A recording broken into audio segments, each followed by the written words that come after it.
বিসমিল্লাহির রহমানির রহিম।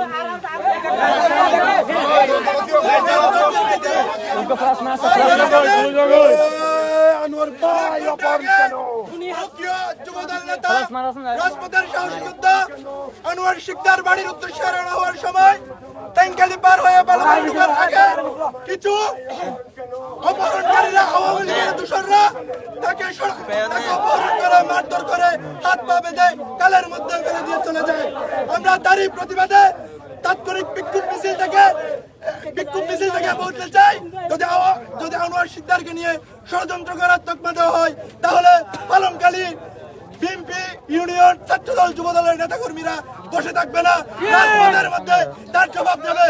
আজকের বিক্ষোভ সমাবেশে উপস্থিত আছেন উকি উপজেলা ছাত্রদলের বিপ্লবী আহ্বায়ক জয়নুল আবেদিন জয়, উপস্থিত আছেন স্বেচ্ছাসেবক দলের সিনিয়র যুগ্ম আহ্বায়ক হেলাল উদ্দিন হীরা এবং উপস্থিত আছেন পালনকালী ইউনিয়ন যুবদলের সভাপতি শাহ আলম, উপস্থিত আছেন কৃষক দলের যুগ্ম আহ্বায়ক দিলদার এবং উপস্থিত আছেন শ্রমিক দলের সাংগঠনিক সম্পাদক রুবেল ভাই সহ অঙ্গ সংগঠনের সিনিয়র নেতৃবৃন্দরা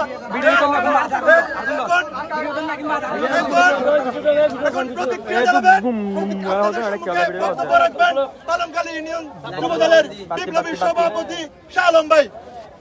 আউযু বিল্লাহি মিনাশ শাইতানির রাজিম। বিসমিল্লাহির রহমানির রহিম। বাংলাদেশ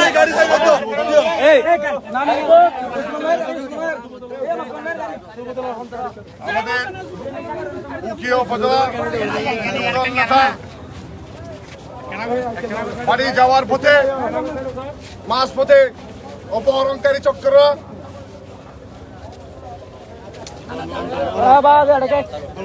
অপহরণকারীরা অপহরণ করে ক্যাম্পের ভিতরে নিয়ে যাচ্ছিল। এই সময় মানুষ তাকে অপহরণ করে নিয়ে যাওয়ার সময় দেখতে পাই সরার পাশে পড়ে থাকার তার মধ্যে তাকে উদ্ধার করা হয়। তার প্রতিবাদে আজকে আমাদের পালনকালী ইউনিয়ন যুবদলের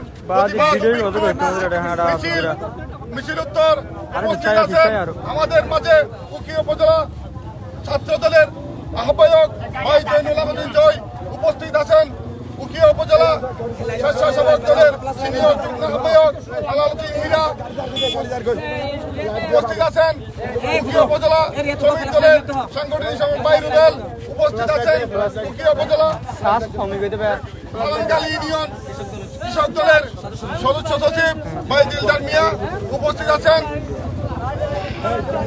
আছেন ইউনিয়ন ছাত্র দলের সভাপতি ছোট ভাই রিদওয়ান আরবি, উপস্থিত আছেন যুবদল ছাত্রদল স্বেচ্ছাসেবক দল শ্রমিক দল কৃষক দল ও অন্যান্য অঙ্গ সংগঠনের নেতৃবৃন্দ ভাইয়েরা পালনকালী ইউনিয়ন যুবদলের পক্ষ থেকে জানাই সালাম ও শুভেচ্ছা। আসসালামু আলাইকুম। আমাদের কথা হচ্ছে যে ষড়যন্ত্রকারীরা আমাদের যুবদল নেতা আনোয়ার শিকদারের বিরুদ্ধে ষড়যন্ত্র করে দীর্ঘদিনের ষড়যন্ত্র মাধ্যমে আজকে অপহরণ করে নিয়ে যাওয়ার সময় তাকে মুমূর্ষ অবস্থায় উদ্ধার করা হয়। যতক্ষণ না পর্যন্ত আমাদের আনোয়ার উপর অপহরণকারীদের গ্রেপ্তার না হবে ততক্ষণ পর্যন্ত আমাদের আন্দোলন সংগ্রাম চলতে থাকবে। যদি আমাদের এই আবাবদির কুচক্রী মহল আওয়ামী লীগের দোসররা দীর্ঘদিন ধরে এই আমাদের আওয়ামী লীগের সন্ত্রাসীরা আমাদের বিএনপি আমজনতার উপর বিভিন্ন ষড়যন্ত্র করে যাচ্ছেন, সেই ষড়যন্ত্র আজকে একটা প্রতিফলন হয়েছে। সেটা হচ্ছে আমাদের যুবদল নেতা আনোয়ার ভাইকে অপহরণ করার মাধ্যমে তারাই পরিচয় দিয়েছেন তারা আরো ভবিষ্যতে আরো কি করবেন। সুতরাং বলবো প্রশাসনের দৃষ্টি আকর্ষণ করছি, আগামীতে যদি আমার ভাই আনোয়ার শিকদারের অপহরণকারীদের গ্রেপ্তার করা না হয় তাহলে আমাদের আন্দোলন বন্ধ হবে না। আমরা থাকবো, ছিলাম, আছি, থাকবো। এই বলে আমি আমার সংক্ষিপ্ত বক্তব্য শেষ করছি। আসসালামু আলাইকুম।